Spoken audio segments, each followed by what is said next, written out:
ஆகாஷ்வாணி.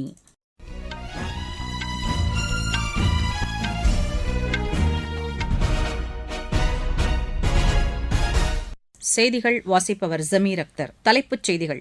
உத்தரப்பிரதேச மாநிலம் பிரயாக்ராஜில் நடைபெற்று வரும் மகா கும்பமேளாவில் பிரதமர் திரு நரேந்திர மோடி இன்று பங்கேற்கிறார். நீர்நிலைகளை பாதுகாக்கும் வகையில் நீர்நிலை யாத்திரை இன்று தொடங்குவதாக மத்திய வேளாண் அமைச்சர் திரு சிவராஜ் சிங் சௌஹான் தெரிவித்துள்ளார். நாட்டில் அந்நிய நேரடி முதலீடு நடப்பு நிதியாண்டின் முதல் 6 மாதங்களில் 26% அதிகரித்துள்ளதாக மத்திய வர்த்தகத்துறை கூறியுள்ளது. தில்லி சட்டப்பேரவைத் தேர்தலுக்கான வாக்குப்பதிவு காலை 7 மணிக்கு தொடங்கி நடைபெற்று வருகிறது. இந்தியா இங்கிலாந்து அணிகளுக்கு இடையேயான ஒருநாள் கிரிக்கெட் போட்டித் தொடரில் இந்திய அணியில் வருண் சக்கரவர்த்தி சேர்க்கப்பட்டுள்ளதாக பிசிசிஐ தெரிவித்துள்ளது. இனி விரிவான செய்திகள். உத்தரப்பிரதேச மாநிலம் பிரயாக்ராஜில் நடைபெற்று வரும் மகா கும்பமேளாவில் பிரதமர் திரு நரேந்திர மோடி இன்று பங்கேற்கிறார்.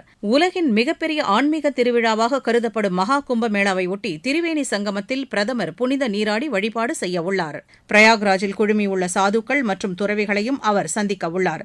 கடந்த மாதம் தமது மன் கி பாத் நிகழ்ச்சியில் உரையாற்றிய பிரதமர், இந்த கும்பமேளா வேற்றுமையில் ஒற்றுமையை வெளிப்படுத்தும் திருவிழாவாக கொண்டாடப்படுவதுடன் ஏழை பணக்காரர் என்ற வித்தியாசமின்றி அனைவரும் சங்கமிப்பது நாட்டின் ஒற்றுமையை பிரதிபலிப்பதாக உள்ளது என்று குறிப்பிட்டிருந்தார். ஜம்மு காஷ்மீரில் பாதுகாப்பு படையினர் மேற்கொண்ட நடவடிக்கையால் தீவிரவாத தாக்குதல்கள் மற்றும் ஊடுருவல் சம்பவங்கள் குறைந்திருப்பதற்கு மத்திய உள்துறை அமைச்சர் திரு அமித் ஷா பாராட்டு தெரிவித்துள்ளார். புதுதில்லியில் நேற்று ஜம்மு காஷ்மீர் பாதுகாப்பு நிலவரம் குறித்த ஆய்வுக் கூட்டத்திற்கு தலைமை வகித்து பேசிய அவர், காஷ்மீரிலிருந்து தீவிரவாத அமைப்புகளுக்கு இளைஞர்களை தேர்வு செய்தும் பெருமளவு குறைந்திருப்பதாக கூறினார். தீவிரவாதத்திற்கு எதிராக கடுமையான நடவடிக்கைகளை மேற்கொள்ளுமாறு பாதுகாப்பு படையினரை அறிவுறுத்திய அவர், மத்திய மாநில படைகள் ஒருங்கிணைந்து பணியாற்றி ஜம்மு காஷ்மீரில் தீவிரவாதத்தை முற்றிலும் ஒழிக்க வேண்டும் எனவும் திரு அமித் ஷா வலியுறுத்தினார். நீர்நிலைகளை பாதுகாக்கும் வகையில் நீர்நிலை யாத்திரை இன்று தொடங்குவதாக அத்துறைக்கான மத்திய வேளாண் அமைச்சர் திரு சிவராஜ் சிங் சௌஹான் தெரிவித்துள்ளார். புதுதில்லியில் செய்தியாளர்களிடம் பேசிய அவர், நீர்நிலை மேம்பாட்டுப் பணிகள் குறித்து மக்களிடையே விழிப்புணர்வை ஏற்படுத்தும் நோக்கில் 26 மாநிலங்கள் மற்றும் 2 யூனியன் பிரதேசங்களுக்கு உட்பட்ட 6673 கிராம பஞ்சாயத்துகளில் இந்த யாத்திரை நடத்தப்பட இருப்பதாக கூறினார். நீர்நிலைகள் நமக்கு செல்வத்தையும் தானியங்களையும் தருகிறது என்பதே இந்த யாத்திரையின் மையக் கருத்தாக இருக்கும். இந்த யாத்திரையின் போது தண்ணீர் பாதுகாப்பு மற்றும் மண்ணின் தன்மையை பாதுகாப்பது குறித்து விழிப்புணர்வு ஏற்படுத்தப்பட இருப்பதால் மக்கள் இதில் பெருமளவில் பங்கேற்குமாறும் திரு சிவராஜ் சிங் சௌஹான் கேட்டுக் கொண்டுள்ளார். வேளாண் மற்றும் பதப்படுத்தப்பட்ட உணவுப் பொருட்கள் ஏற்றுமதி வளர்ச்சி ஆணையத்தின் நிதி உதவி மூலம் நாட்டின் வளங்கள் மற்றும் காய்கறி ஏற்றுமதி 47% அதிகரித்துள்ளதாக மத்திய வர்த்தக அமைச்சகம் தெரிவித்துள்ளது. இந்தியாவிலிருந்து 123 நாடுகளுக்கு காய்கறி மற்றும் பழங்கள் 2023-24 ஆண்டில் $1814 மில்லியன் அளவுக்கு ஏற்றுமதி செய்யப்பட்டுள்ளது. குறிப்பாக மாம்பழங்கள் அதிக அளவில் ஏற்றுமதி செய்யப்படுவதாக தெரிவிக்கப்பட்டுள்ளது. கடந்த 3 ஆண்டுகளில் புதிதாக 17 சந்தைகள் இத்திட்டத்தில் இணைக்கப்பட்டுள்ளதாகவும், தரமான காய்கறிகள் மற்றும் பழங்கள் உற்பத்திக்கும் சந்தை வாய்ப்புகளை மேம்படுத்தவும் இந்த ஆணையம் நிதியுதவி செய்து வருவதாக வர்த்தக அமைச்சகம் தெரிவித்துள்ளது. நாட்டில் அந்நிய நேரடி முதலீடு நடப்பு நிதியாண்டின் முதல் 6 மாதங்களில் 26% அதிகரித்துள்ளதாக மத்திய வர்த்தக தொழில்துறை இணையமைச்சர் திரு ஜிதின் பிரசாதா தெரிவித்துள்ளார்.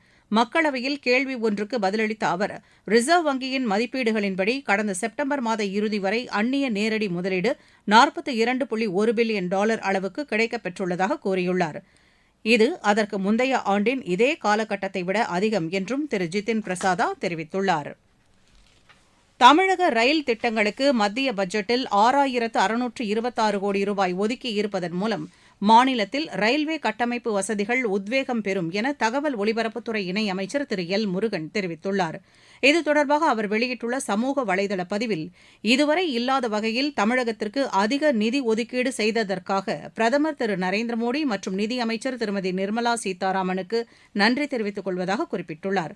நாட்டின் போக்குவரத்து வசதிகளை மேம்படுத்தி விரைவான வளர்ச்சியை ஏற்படுத்துவதன் மூலம் வளர்ச்சியடைந்த இந்தியாவை உருவாக்குவது என்ற பிரதமர் திரு நரேந்திர மோடியின் தொலைநோக்கு பார்வையை நிறைவேற்றுவதாக பட்ஜெட் உள்ளது என்றும் திரு எல் முருகன் கூறியுள்ளார்.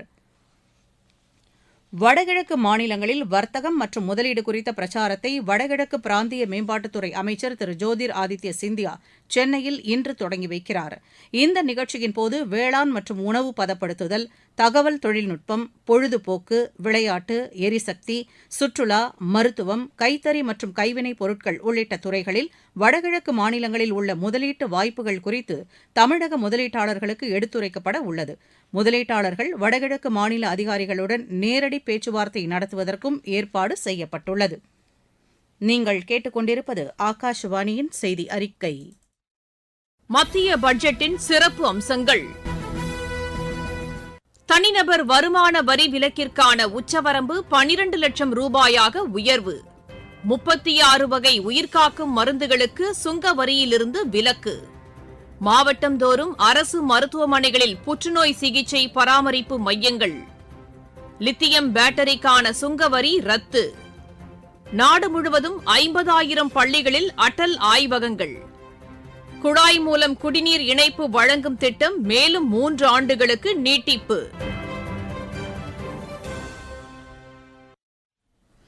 தில்லி சட்டப்பேரவைத் தேர்தலுக்கான வாக்குப்பதிவு காலை 7 மணிக்கு தொடங்கி நடைபெற்று வருகிறது. வாக்குப்பதிவு மாலை 6 மணி வரை நடைபெறுகிறது. இந்த தேர்தலில் சுமார் 1,56,00,000 வாக்காளர்கள் தங்களது வாக்குரிமையை செலுத்த உள்ளனர். தேர்தலை சுதந்திரமாகவும் அமைதியாகவும் நடத்துவதற்கு ஏதுவாக 1,80,000 காவல்துறை மற்றும் துணை ராணுவப் படையினர் பணியில் ஈடுபடுத்தப்பட்டுள்ளனர். பதற்றமான வாக்குச்சாவடிகளில் வெப் கேமரா பொருத்தப்பட்டு வாக்குப்பதிவு கண்காணிக்கப்படுவதாக தேர்தல் ஆணையம் தெரிவித்துள்ளது. இந்த தேர்தலில் வாக்காளர்கள் அனைவரும் தவறாமல் வாக்களிக்க வேண்டும் என தில்லி துணைநிலை ஆளுநர் திரு வி.கே. சக்சேனா கேட்டுக் கொண்டுள்ளார். தேர்தலில் மக்கள் பங்கேற்பு வலிமையான மற்றும் உறுதியான ஜனநாயகத்திற்கு அடித்தளமாக திகழும் என்றும் அவர் குறிப்பிட்டுள்ளார். தமிழகத்தில் ஈரோடு கிழக்கு சட்டப்பேரவைத் தொகுதி மற்றும் உத்தரப்பிரதேச மாநிலத்தில் மில்கிப்பூர் சட்டப்பேரவைத் தொகுதிக்கான இடைத்தேர்தலும் தற்போது நடைபெற்று வருகிறது. இந்த தேர்தலில் பதிவாகும் வாக்குகள் வரும் 8ஆம் தேதி எண்ணப்பட உள்ளன. மத்திய நிலக்கரி மற்றும் சுரங்கத்துறை அமைச்சர் திரு கிஷன் ரெட்டி சவுதி அரேபிய சுரங்கத்துறை அமைச்சர் திரு பந்தர் இப்ராஹிம் அல்கோ ரயீஃப் தலைமையிலான உயர்நிலைக் குழுவினரை சந்தித்து பேசினார்.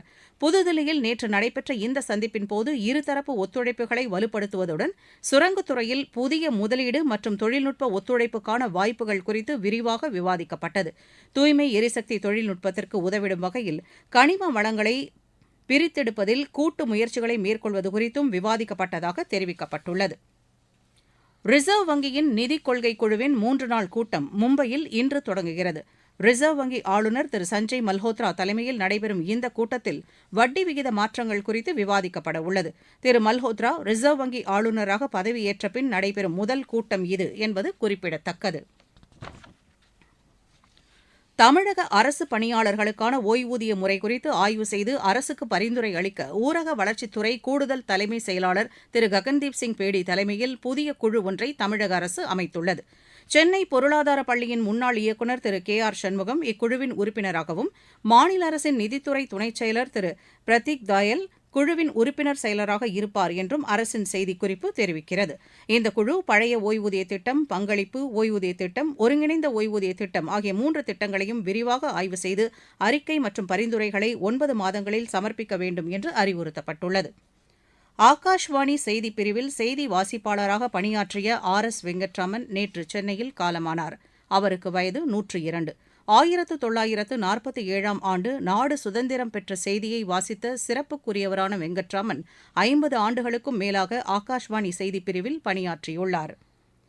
இந்தியா இங்கிலாந்து அணிகளுக்கு இடையேயான ஒருநாள் கிரிக்கெட் போட்டித் தொடரில் இந்திய அணியில் வருண் சக்கரவர்த்தி சேர்க்கப்பட்டுள்ளதாக பிசிசிஐ தெரிவித்துள்ளது. 3 போட்டிகளை கொண்ட இந்த தொடரில் இரு நாடுகளுக்கும் இடையேயான முதல் போட்டி நாக்பூரில் நாளை நடைபெறவுள்ளது. உத்தராகண்டில் நடைபெற்று வரும் தேசிய விளையாட்டுப் போட்டியின் பேட்மிண்டன் ஆடவர் ஒற்றையர் பிரிவில் தமிழகத்தின் சதீஷ்குமார் தங்கப்பதக்கம் வென்றுள்ளார். பதக்கப்பட்டியலில் தமிழக அணி 11 தங்கம், 16 வெள்ளி, 16 வெண்கலம் என 43 பதக்கங்களுடன் 4வது இடத்தில் உள்ளது. ஐஎஸ்எல் கால்பந்து போட்டியின் இன்றைய ஆட்டத்தில் மோகன் பகான் அணி பஞ்சாப் அணியை எதிர்கொள்கிறது. கொல்கத்தாவில் இப்போட்டி இரவு மணி 7:30க்கு தொடங்குகிறது. மீண்டும் தலைப்புச் செய்திகள். உத்தரப்பிரதேச மாநிலம் பிரயாக்ராஜில் நடைபெற்று வரும் மகா கும்பமேளாவில் பிரதமர் திரு நரேந்திர மோடி இன்று பங்கேற்கிறார். நீர்நிலைகளை பாதுகாக்கும் வகையில் நீர்நிலை யாத்திரை இன்று தொடங்குவதாக மத்திய வேளாண் அமைச்சர் திரு சிவராஜ் சிங் சௌஹான் தெரிவித்துள்ளார். நாட்டில் அந்நிய நேரடி முதலீடு நடப்பு நிதியாண்டின் முதல் 6 மாதங்களில் 26% அதிகரித்துள்ளதாக மத்திய வர்த்தகத்துறை கூறியுள்ளது. தில்லி சட்டப்பேரவைத் தேர்தலுக்கான வாக்குப்பதிவு காலை 7 மணிக்கு தொடங்கி நடைபெற்று வருகிறது. இந்தியா இங்கிலாந்து அணிகளுக்கு இடையேயான ஒருநாள் கிரிக்கெட் போட்டித் தொடரில் இந்திய அணியில் வருண் சக்கரவர்த்தி சேர்க்கப்பட்டுள்ளதாக பிசிசிஐ தெரிவித்துள்ளது. செய்தி அறிக்கை நிறைவு பெற்றது.